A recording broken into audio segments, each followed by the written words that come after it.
Hello, trust God has been good to you, just as He has been good to me. Um, my name is Joseph Uzoma, and today I'll be continuing a series I started some weeks back on Who Church App. I remember in the previous series we had looked at two reasons as to why young people stay away from church. The first we said was because you think that the church is in a heart. The second also we mentioned that because the first is because you think that church is in the heart. The second also is because youth have resentment for leaders in church, for pastors. For some reason, they just have this resentment against people in church because they think that they do certain things and all of that. But we thank God that we're able to bring some context to that, and we see that Jesus, by his disciples or his apostles, prophesied that in the last days there shall be teachers who have itching ears. There'll be teachers, there'll be pastors, there'll be false prophets, false pastors, false teachers.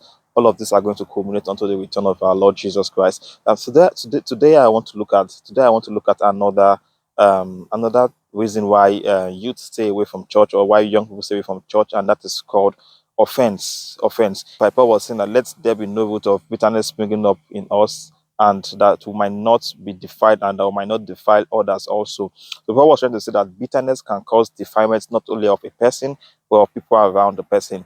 These days, we find ourselves, in scenarios whereby people get offended by a fellow member in church, by a fellow friend in church, or by a leader of a unit in church, and we just feel like the only way to react to that is to stay away from church. Let me remind you that so many of you have worked in corporate environments before, where we have been offended by our colleagues at work, we've been offended by our bosses at work, and we never resigned. We still kept on because that is where we get our pay from.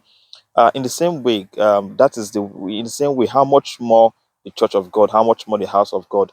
We don't have to run away from the house of God because we are offended by someone. There are ways and measures by which we can resolve this, and that's why Jesus will say that if you have something against your brother and you bring your offering to me, or you bring your offering to the altar, drop your offering, go and make amends with your brother, then come back and offer your offering. In Matthew chapter 18, Peter was asking Jesus, how often will my brother offend me before I stop forgiving him? Jesus said 70 times 7 times. That is how often your brother can offend you before you stop forgiving him. And we all know that that is practically impossible.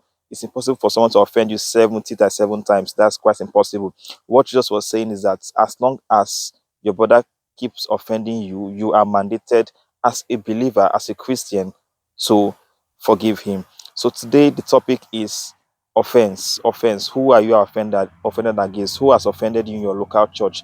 Have you sought means by which you can make amends as regards this offense, rather than staying away from church? God bless you.